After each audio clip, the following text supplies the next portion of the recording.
मध्य प्रदेश में जैसे जैसे विधानसभा चुनाव नज़दीक आ रहे हैं, राजनीतिक पार्टियां एक के बाद एक लगातार वादों की झड़ी लगा रही हैं। एक पार्टी अगर महिलाओं को 1250 रुपये महीना देने की बात करती है, तो दूसरी पार्टी का तुरंत बयान आता है कि हम 1500 रुपये महीना देने का वादा करते हैं। गैस सिलेंडर अगर एक पार्टी 500 रुपये में देने का वादा करती है, तो तुरंत दूसरी पार्टी की ओर से घोषणा हो जाती है कि हम 450 रुपये में सिलेंडर देंगे। नमस्कार, मैं शिवम द्विवेदी हिंदुस्तान 24 के खास प्रोग्राम सियासतनामा में आप सभी का स्वागत करता हूं। आज हमारे साथ मौजूद हैं गुड़ विधानसभा क्षेत्र के युवा नेता संजीव द्विवेदी, जिनसे आज हम राजनीतिक और गैर राजनीतिक दोनों पक्षों में बातचीत करेंगे। सबसे पहले बहुत बहुत स्वागत है आपका। बहुत बहुत धन्यवाद।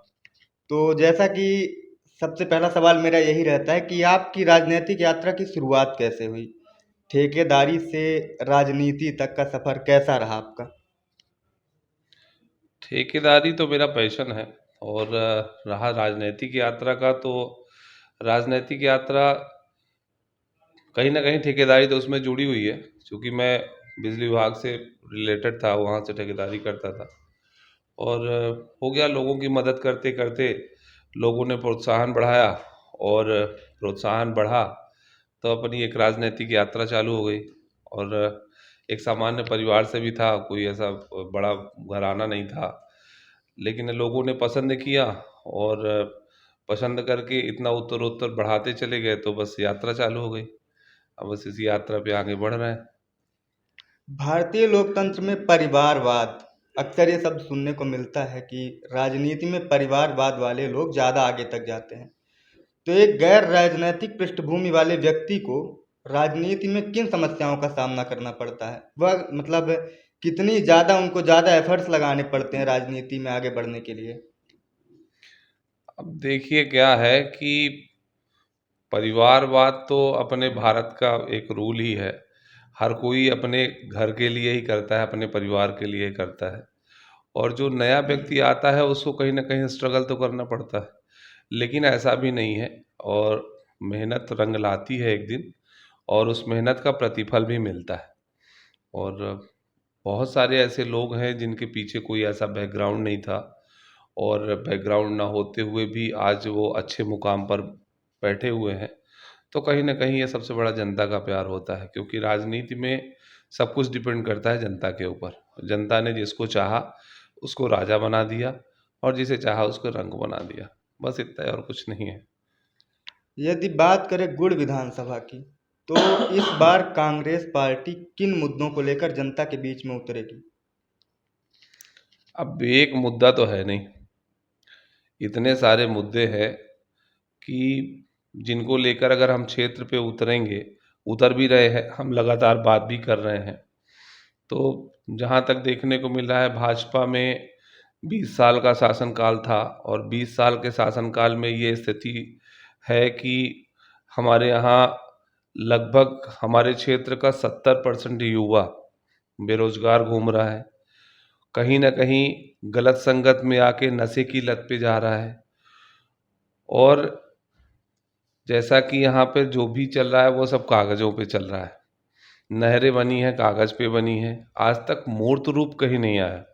सबसे ज़्यादा बेल्ट हमारा पहाड़ी बेल्ट है। पहाड़ी बेल्ट में हम लोग कहीं ना कहीं, आप देखते ही होंगे कि जहाँ भी अपन जा रहे हैं वहाँ सबसे बड़ी समस्या पानी, बिजली, ये बहुत बड़ी समस्या है। बिजली की ये स्थिति है कि आँख मिचौली खेलती है। तो ट्रांसफार्मर इतने सारे जले हुए हैं कि किसानों की खेती सूख रही है। पूरा गुड़ विधानसभा सूखे की स्थिति में आ गया है। प्रशासन कहीं भी ऐसा दिख नहीं रहा है कि प्रशासन कुछ कर रहा है या फिर करने वाला है। तो हम लोग तो इतने सारे मुद्दे लेके चलेंगे कि शायद घर घर का एक मुद्दा हमारे पास। अब उन सारे मुद्दों को लेकर हम सामने आएंगे, और लोगों को, लोग भी जानते हैं, हर एक चीज़ जानते हैं। भाजपा की जिस प्रकार से नीतियां चल रही हैं वो सब जान रहे हैं कि 20 साल तक या फिर 5 साल तक बहनों की याद नहीं आई, अचानक से बहनों की याद आई। तो केवल बहनें बस थोड़ी ना वोट देती हैं, वोट तो भाई भाई लोग भी देते हैं, जीजा लोग भी देते हैं, भांजे भी देते हैं। तो कहीं ना कहीं आप हर व्यक्ति को समझ में आ रहा है, एक छोटा सा जो अ, अपना वोटर है, छोटा सा जो मतदाता है, उसको भी समझ में आ रहा है कि ये सब कुछ केवल छलावा हो रहा है। और छलावा हर व्यक्ति के समझ में आ रहा है। हम लोग भी क्षेत्र पे जा रहे हैं, लोग हमसे सीधे संवाद कर रहे हैं और हम लोग भी उस समय का इंतज़ार कर रहे हैं कि कब हम इन मुद्दों को लेकर सामने खड़े होंगे। और बहुत जल्द अगर खंडो माता ने चाहा तो इस कुशासन से भी लोगों को छुटकारा मिल जाएगा। सबसे बड़ी बात, हमारे यहाँ जो सामंतशाही है, दो लोगों की लड़ाई में सब पिस रहे हैं, तो ये सामंतशाही कहीं ना कहीं ख़त्म होगी एक ना एक दिन और लोग अपने आप को स्वतंत्र महसूस करेंगे। आप अक्सर लोगों के बीच में रहते हैं, तो उनसे मिलके क्या लगता है कि गुड़ की जनता की प्रमुख समस्याएं क्या हैं जिनसे गुड़ की जनता सफ़र कर रही है अभी? सबसे बड़ी समस्या बेरोजगारी। हमारे 70% युवा बेरोजगार हैं। सोचिए, रेलवे विभाग ने बहुत सारे लोगों को नौकरियां देने का प्रलोभन दिया और अंत में उसको अपनी नीति ही वापस कर ली सरकार ने। और आज ये स्थिति बची हुई है कि हमारे यहाँ जो युवा है, जो जिनके किसानों की ज़मीनें फंसी और किसान या तो ज़मीन से अलग ही हो गए, तो फिर भी उनके बच्चे जो हैं, अब आप तड़प रहे हैं बेचारे कि हो सकता है नौकरी मिल जाए। अब इनको नौकरी नहीं मिलेगी तो ये बेरोजगार क्या करेंगे? सबसे बड़ी चीज़ जो मुद्दा है वो बेरोजगारी का है हमारे यहाँ। दूसरा, हमारे यहाँ गांव में, अधिकतर गांव में हम लोगों ने देखा है कि ना रोड है, कनेक्टिंग रोड तो है ही नहीं है बेचारों के, बिजली नहीं है, है ना? सबसे ज़्यादा ट्राइबल बेल्ट हमारा आता है। ट्राइबल बेल्ट के बहुत सारे लोग तो ये मतलब आए दिन कोटा में खड़े रहते हैं बेचारों को, उनको मिल नहीं रहा है, गरीबों को जो मिलना चाहिए वो नहीं मिल पा रहा है।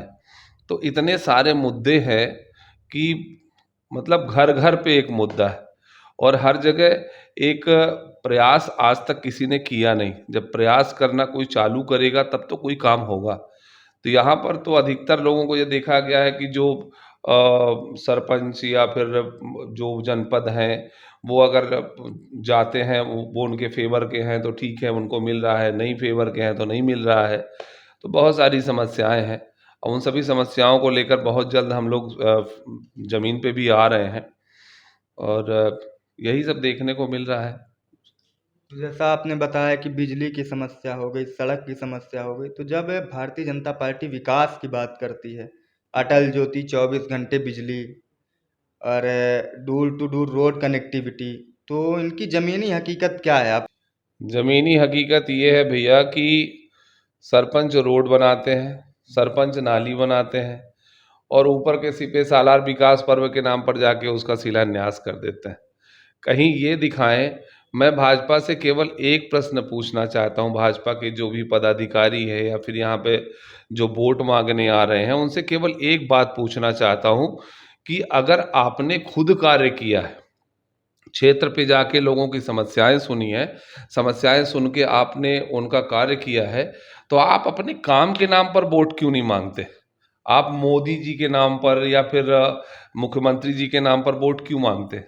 अगर आपने काम किया है तो आप अपने काम का वोट मांगो ना। मैंने जिला पंचायत हमारी धर्मपत्नी को जिला पंचायत जिताया मतदाताओं ने और उन सभी मतदाताओं का मैं बहुत बड़ा ऋणी हूँ। लेकिन मैं बता सकता हूँ कि मैं अपने 1 साल के शासनकाल में मैंने क्या किया है, मैं बता सकता हूँ। आज मैं अगर खड़ा होता हूँ कहीं पे तो मैं बताता हूँ कि भैया हमने आपके लिए कार्य किया है।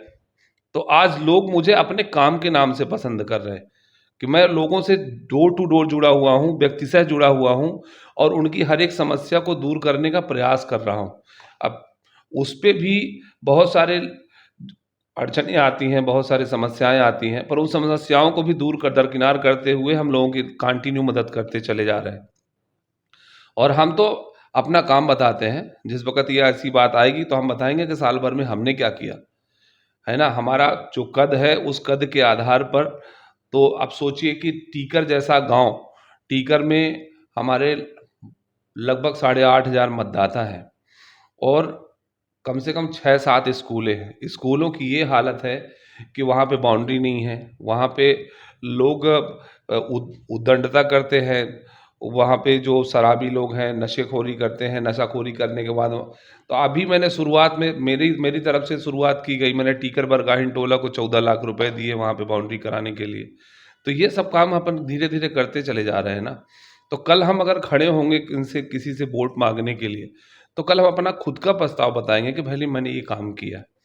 तो अब आप सोच सकते हो कि जब इस तरह से वोट मांगी जा रही तो उन्होंने काम क्या किया होगा। केवल पर्व निकाले जा रहे हैं, जबरदस्ती प्रतिनिधियों पर दबाव बनाए जा रहे हैं, है ना, उनसे कार्यक्रम कराने के लिए बोला जा रहा है, केवल इतना चल रहा है यहाँ पे भाजपा के शासनकाल में। प्रशासनिक अमला पूरा लेके चला जाता है, इनके पास खुद के आदमी नहीं है, प्रशासन के पूरे इकट्ठा करने के बाद ये खुद का कार्यक्रम करते हैं। तो ये सब चीज़ें हैं, जो विकास दिख रहा है वही सामने आ रहा है। अगर विधानसभा चुनाव 2018 के परिणाम पर नजर डालें तो गुड़ विधानसभा क्षेत्र में कांग्रेस तीसरे नंबर पर चली गई थी। क्या कमी रहेगी? जनता का विश्वास आप नहीं जीत पाए, कहाँ पे कमी रहेगी, कैसे देखते हैं आप इसको? जनता का विश्वास जीतने में हमने कोई कोर कसर नहीं छोड़ी थी। अब हमारे पास मजबूरी ये थी कि हमारे सत्ता तो थी नहीं, अपोजिशन पार्टी के नेता थे, और अपोजिशन पार्टी के नेता के पास दूसरा कोई ऑप्शन तो होता नहीं। उनकी जो विधायक निधि मिलती थी उसी विधायक निधि का उपयोग कर सकते थे, और लगभग लगभग जगहों पे उन्होंने किया भी है। बहुत सारी योजनाओं को उन्होंने क्रियान्वयन भी करवाया है। अब सबसे बड़ी बात ये होती है कि जनता जो है, जनता को चाहिए अपना काम, और एक जब सत्ताधारी व्यक्ति सामने बैठा होगा और एक असत्ताधारी व्यक्ति बैठा होगा, तो कहीं ना कहीं थोड़ा सा कमी तो रह जाती है। और मैं नहीं मानता कि अपने कार्यकर्ता जो है वो कार्यकर्ता किसी प्रकार से कटे हैं हमसे। वो सभी कार्यकर्ता चाहते हैं कि आगे भी काम हो, और भाजपा की नीतियाँ कुरीतियाँ जो भी हैं उनको हटाने का प्रयास किया जा रहा है। और हम दर दर पे जाके, घर घर जाके लोगों को उनकी इन गलत नीतियों के बारे में जानकारी दे रहे हैं, ले भी रहे हैं, और बहुत सारे फीडबैक भी हम लोगों के पास आ रहे हैं। एक सबसे बड़ा व्यक्तित्व होता है, वो व्यक्तित्व ही सबसे अच्छा फायदेमंद होता है, और आगामी समय पर वो आपको देखने को मिलेगा। विधायक निधि की बात की आपने। जी। जब विधायक निधि की बात आती है तो हमारे गुड़ विधानसभा क्षेत्र के विधायक जी पर कमीशन खोरी का इल्जाम लगता है। बिल्कुल। इस पर आप क्या कहना चाहेंगे? हम्म। यही तो एक जरिया है। आदरणीय सुंदरलाल तिवारी जी हमारे विधायक हुआ करते थे। कभी कोई भी सरपंच या फिर कोई भी जनपद जिसे उन्होंने पैसे दिए होंगे, आज उनके ऊपर ये लांछन तो बिल्कुल नहीं लगा सकता है कि उन्होंने किसी प्रकार से पैसे खाए। और एक सैद्धांतिक नेता थे वो, और सिद्धांत के आधार पर कार्य करते थे। मैंने आपको बताया ना कि यहाँ पर सिद्धांत नहीं है, यहाँ पर लूटो खसोटो खाओ, है ना, आप भी खाओ हमको भी दो, इस तरह से काम चल रहा है। तो सभी का काम चल रहा है। अब जो उनसे जुड़े हुए व्यक्ति हैं वो उनको फायदा मिल रहा है, जो जुड़े नहीं हैं, जो बेचारे नहीं दे सकते हैं, जो गरीब हैं, तो हो गया, बेचारे बैठे हुए हैं, जितना उनके पास आता है उसके आधार पर अपना छोटा मोटा काम किया, पर नहीं मिल पा रहा है। कमीशन खोरी तो मैंने भी सुना है, बहुत सारे लोगों से बहुत सारी जानकारियाँ मिली हैं कि 30% 50% चलता है। मैंने देखा तो नहीं है, पर सुना है मैंने ऐसा कि क्षेत्र पे ऐसा भी हो रहा है। तो गलत हो रहा है, अच्छा नहीं हो रहा। यदि पार्टी संजीव द्विवेदी को मौका देती है तो उनका विजन क्या होगा? जनता के वो किन मुद्दों को प्राथमिकता देंगे? बहुत सारे मुद्दे हैं। शुरुआत रायपुर से करना चाहूँगा। हमारे चूँकि गुड़ विधानसभा में 3 ब्लॉक आते हैं, रायपुर ब्लॉक, गुड़ ब्लॉक और गोविंदगढ़ ब्लॉक हुजूर। तो सबसे पहले तो मैं ये चाहूँगा कि रायपुर चूँकि एक शहर की तरह बसा हुआ है और शहर का तवज्जो उसको मिलना चाहिए, तो मैं तो ये चाहूँगा कि रायपुर को सबसे पहले नगर पंचायत का दर्जा दिया जाए। पहली प्राथमिकता मेरी ये होगी। दूसरा, युवाओं के रोजगार पर विशेष फोकस रहेगा। छोटे-छोटे जो लघु उद्योग हैं और छोटे-छोटे जो अपने कुटीर उद्योग हैं, उन उद्योगों के माध्यम से ज़्यादा लोगों को फ़ायदा दिलवाना, ये एक विशेष बात रहेगी। गुड़ ब्लॉक में हमारे चूँकि तमरादेश तक हमारा वो लगता है, क्षेत्र लगता है, और वहाँ से जो हमारी छात्राएँ, हमारी जो बहनें पढ़ने के लिए 12वीं पास करने के बाद जो रीवा कॉलेज पढ़ने आती हैं, तो मैं कोशिश मेरा ये विज़न रहेगा कि सबसे पहले तो अपन गुड़ में एक कन्या महाविद्यालय और एक आईटीआई बनवाई जाए, चूँकि हमारे यहाँ गुड़ में एक औद्योगिक क्षेत्र भी खुल चुका है। तो ज़्यादा से ज़्यादा जब लोग पढ़ेंगे, ज़्यादा से ज़्यादा लोग उस पे अर्ध कौशल कौशल विकास से पढ़ेंगे, तो कहीं न कहीं रोज़गार में भी उनको फ़ायदा मिलेगा। तो ये भी चाहूँगा गोविंदगढ़ में बहुत सारी अपॉर्चुनिटी है। आप भी जानते हो कि गोविंदगढ़ में जो हमारा तालाब है, वो तालाब भोपाल के बाद दूसरे नंबर पर अच्छे तालाबों में गिनती होती है। और एक ज़माना था जब उस तालाब से सतना ज़िले तक के लोग पानी पीते थे गर्मी के दिनों में। आज उसकी हालत पूरी तरह से ख़राब हो चुकी है। केवल उसके बि भूमि पूजन किए जा रहे हैं, लेकिन आज तक उस पे कोई काम नहीं दिखा। तो मैं ये चाहूँगा कि सबसे पहले तो उसका सौंदर्यीकरण अच्छे ढंग से हो। और हमारे यहाँ जो एक प्रसिद्ध माताजी का मंदिर है, खंडो माता मंदिर, मैं उसको प्रेफ़र करूँगा कि उसको पर्यटन स्थल घोषित किया जाए और पर्यटन स्थल की तरह उसको एक अच्छे ढंग से पर्यटक बनाया जाए, क्योंकि वहाँ पर माता रानी के से लोगों की बड़ी आस्था है और पहाड़ पे वो बसी हुई हैं। फ़ॉरेस्ट विभाग की ज़मीन है, बहुत सारे काम हम लोग अभी कर भी रहे हैं। अभी हमारे जिला पंचायत मद से हमने उस वहाँ पर एक स्वच्छता परिसर भी बनाने का, सुलभ कॉम्प्लेक्स बनवाने का वन समिति के माध्यम से प्लान किया है और उसका लगभग ऑर्डर भी हो गया है। तो कुछ ना कुछ ऐसे अपन ऐसे काम करेंगे जिसमें से लगना चाहिए कि हाँ, कुछ काम तो हुआ है। अभी हमारे यहाँ महाविद्यालय भी गोविंदगढ़ में आया है, ज़मीन भी आवंटित हो चुकी है। अच्छे ढंग से महाविद्यालय बनेगा तो वहाँ के छात्र-छात्राओं को भी थोड़ा-सा पढ़ने के लिए अच्छा वो मिल जाएगा। और सबसे बड़ी बात कि जो गाँव में हमारे आदिवासी बेल्ट के लोग हैं, हमारे जो पहाड़ पे बसे हुए बहुत सारे भाई हैं, हमारे बहन हैं, उनको चाहेंगे कि उनको पानी और बिजली पर्याप्त मात्रा में मिले, ये मेरा सबसे बड़ा विज़न रहेगा। और कोशिश भी मैं लगा हुआ हूँ, चूँकि एक बिजली विभाग से जुड़े होने के नाते मेरा एक फ़र्ज़ दायित्व भी बनता है।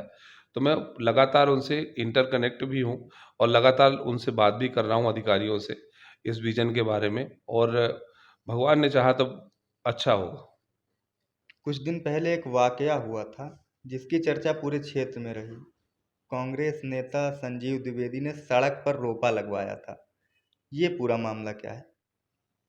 वो सड़क बहुत अच्छी थी ना, इसलिए रोपा लगवाया गया था। वहाँ पे हम लोग चल रहे थे, तो हम लोग जूते पहने हुए थे, जूते पूरे मटमैले हो चुके थे और एक मेरे साथी भाई थे, थोड़ा-सा वेटेड थे, तो उस रोड में इतना अच्छा एक परत लगी हुई थी मिट्टी की कि वो फिसल गए और फिसलने के बाद उनका पूरा शरीर मटमैला हो गया।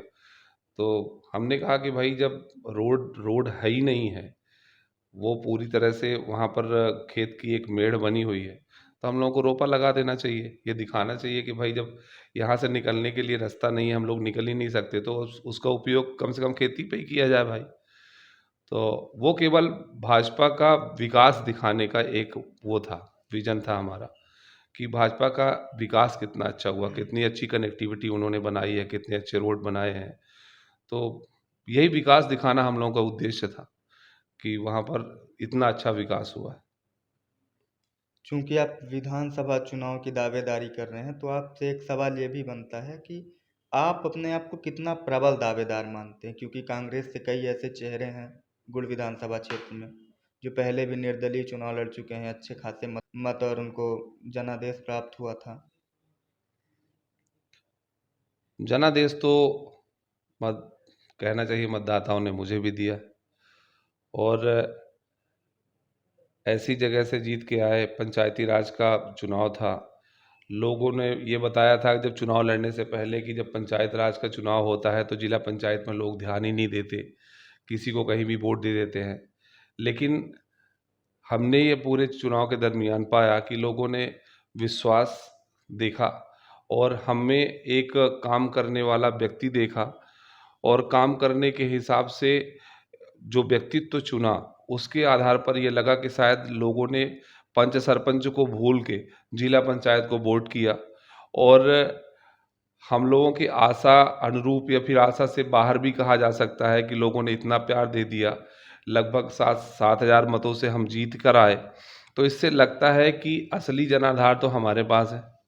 और रहा सवाल ये कि आज हम लोग, एक जिला पंचायत कहा जाता है कि आधा विधानसभा होता है, उन आधे विधानसभाओं में भी हम लोग लगभग पूरी विधानसभा लगभग घूम ही चुके हैं, लेकिन मैंने देखा है कि जो प्यार और विश्वास शुरुआती दौर से लोगों ने हम पर किया था, आज भी लोगों का वही प्यार और विश्वास कंटिन्यू बना हुआ है, क्योंकि हम लगातार उनके साथ दुख सुख में बराबर के साथी हैं, बराबर के शरीक हैं। और जितना हमारा लेवल है, उस लेवल के आधार पर हम लोगों की जो समस्याएं हैं, उन समस्याओं को भी दूर करने में लगभग लगभग कामयाब रहे हैं।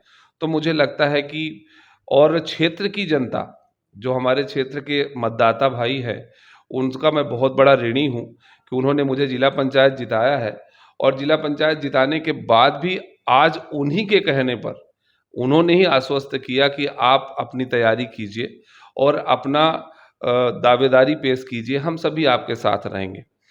तो मैं एक ठेकेदार हूँ पेशे से, और ठेकेदारी में आजकल आप सबको मालूम है कि ई टेंडरिंग सिस्टम चल गया है। तो जब जब एक टेंडर निकलता है, तो वो इंटरनेट पे आ जाता है पूरा, और पूरे मध्य प्रदेश में कहे कि पूरे भारत में वो फैल जाता है। कहीं से भी कोई टेंडर डाल सकता है ना? तो मतलब एक दावेदारी तो कोई भी कर सकता है। अब ये शीर्ष नेतृत्व है, किसको मानता है, किसको अच्छा मानता है, और कितना सफल होते हैं अपन, ये तो भविष्य की बात है। आखिरी सवाल है आपसे कि यदि पार्टी मौका नहीं देती है तो संजीव द्विवेदी का अगला राजनीतिक कदम क्या होगा? अब जिस जनता ने मुझे बनाया है और जिस जनता ने मुझे प्रेशराइज़ किया है, जिस जनता के द्वारा मैं आज दावेदारी करने की स्थिति पे हूँ, वही जनता निर्णय करेगी कि मुझे करना क्या है। बाकी अभी तो शुरुआत जर्नी चल रही है, और जर्नी आगे तक चलती रहेगी। लोग तो हाथ जोड़-जोड़ के अंतिम चुनाव कह-कह के 3-3 4-4 बार विधायक बन गए। तो अब ये जनता के मूड के ऊपर डिपेंड करेगा, और जनता जो आश्वस्त करेगी, जो जिसके लिए मुझे अब बोलेगी, जैसा भी मुझे आश्वासन देगी, उसके आधार पर फिर अपन देखेंगे क्या करना है। तो हमारे साथ मौजूद थे गुड़ विधानसभा क्षेत्र की राजनीति के उभरते हुए चेहरे संजीव द्विवेदी, जिन्होंने जनता के सभी सवालों का बड़ी बेबाकी से जवाब दिया। हमारे साथ बने रहने के लिए बहुत बहुत धन्यवाद। धन्यवाद। बहुत-बहुत धन्यवाद।